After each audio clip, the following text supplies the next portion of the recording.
but I am confident that even if your path is different from the one you imagined, ultimately it can be better than we could ever have planned. Today, I am incredibly honored to address the graduates of WSU Tech. Thank you, President Utesh, for the kind invitation. It has been a pleasure to work with you over the last several years, and we are grateful for your service on the President's American Workforce Policy Advisory Board.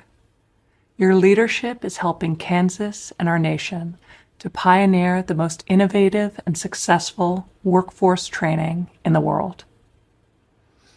To the 759 graduates whom we celebrate today, congratulations. Your journey to this day did not come without challenges, sacrifices, determination, grit, sweat, and likely even a few tears. But you persevered. You proved to yourself and all those who ever doubted that you could do it. You should be proud. This is also a proud day for all the parents, spouses, mentors, teachers, and employers who came alongside of you, believed in you, and pushed you to new bounds. We thank them all. Many of you have worked for this achievement and waited for this day for years. Now it is finally here, and of course, it is very different than any of us had ever imagined. So I want to say what I know we are all thinking. I wish we could be together in person. I wish that you could walk across the stage, shake hands, and hold your diploma high to cheering crowds. Sometimes it's easy to think we have to be tough, that we have to keep going, and we do. But that doesn't mean we can't stop to acknowledge the truth, the hardships, and the disappointments that come our way. My heart goes out to you on this day, and this time in our history, because they're very different from what you had envisioned or planned. Yet now more than ever, we remember that changes and hardships do not predict failure. In fact, they can be the greatest impetus for success. You commence at a moment unlike any other. Amidst the uncertainty, your training at WSU Tech has prepared you for exactly this moment. When I came to your campus last fall, I learned your mantra, building success with your own hands.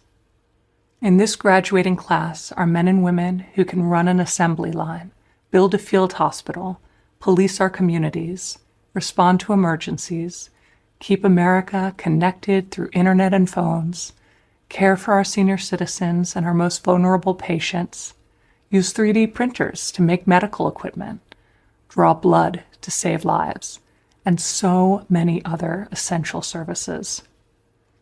Over the past 3 months, we have been reminded of just how crucial American trades are to our citizens' safety and our nation's security. We have witnessed an extraordinary mobilization of our industries. Hundreds of distilleries are now making hand sanitizer. Manufacturers like Honeywell and Hayes and many others have converted factory floors to produce millions of masks and gowns. The great workers at General Motors, Ford, and General Electric are assembling tens of thousands of ventilators. Our scientists and lab technicians have built the most advanced testing in the world. We are bringing home critical supply chains and now are making American medicine here on American soil. We have also seen the importance of job training and reskilling as workers have quickly transitioned to meet new demands, such as building up the greatest medical arsenal in the world. History has proven time and time again that in the midst of the most difficult challenges, we have a chance to seize new opportunities and achieve our greatest victories. In 1665, during the Great Plague of London, Sir Isaac Newton was a 23-year-old student who was required to leave his college campus. He self-isolated in his childhood home for months on end. Despite the grim circumstances, Newton used this time to develop what we now know of as calculus. During World War II, America faced down an evil regime, and millions of our citizens banded together and built the strongest military on earth. Over the course of the war, our workers produced an average of 4 ships, 174 airplanes, and 23.8 million rounds of ammunition every single day. In the Cold War, as communism gripped much of the world, American astronauts soared higher and became the first to step foot on the face of the moon. Times of crisis alter the course of history. Hardship breeds innovation. New necessities demand new solutions. But in every generation, in each trial we face, the spirit of our people does not change. Americans meet every moment, overcome every challenge, and answer every crisis with the will to succeed. We pioneer new frontiers and reach new heights never before imagined. So today, as you begin a new chapter, I want to pass along 3 pieces of advice that I found helpful in my own life, especially during this time of national trial. First, as we all adjust to the social distancing practices, a rabbi recently gave his congregation a new call to action that I think is a great challenge for us all. He said, "Every hand that we don't shake must become a phone call that we place. Every embrace we avoid must become a verbal expression of warmth and concern. Every inch and every foot that we physically place between ourselves and another must become a thought as to how we might be of help to that other, should the need arise." Imagine the happiness and joy we could bring to so many lonely people if we all practice these simple acts of kindness. We could all form at least one new habit or abandon an old destructive one to better appreciate the blessings of work, life, family, and faith.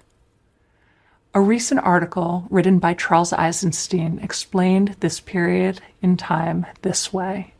He wrote, "When the crisis subsides, we might have occasion to ask whether we want to return to normal, or whether there may be something we've seen during this break in the routines that we want to bring into the future." This is a great challenge. Even if the resolution is seemingly small, it could transform something in our lives. Some families have resolved to continue eating dinner together at least several times a week. People are using this time to acquire new skills through online platforms and want to continue to advance career certifications.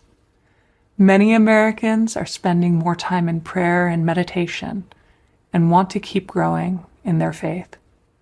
Whatever your goal is, this is a unique time for each of us to make a change that we had perhaps long delayed and to grow in some way.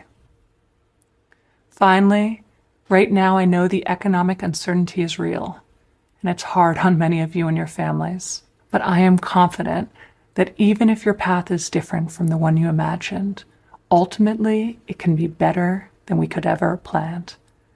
In my own life, I found that my greatest personal growth has arisen from times of discomfort and uncertainty that one can only really appreciate in hindsight.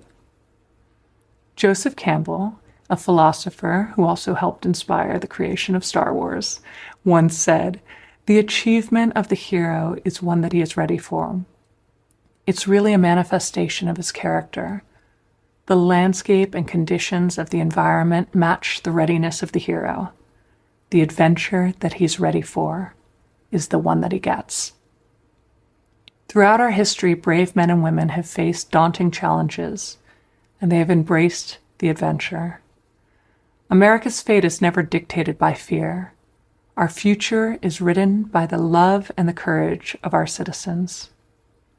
No person will be unchanged from living through this present hardship, but I am confident that the bonds between us will be stronger. Our admiration for each other will be deeper. Our gratitude for the gift of life will be ever new, and our resolve to build an even brighter future will be greater than ever before. Thank you, good luck, and God bless.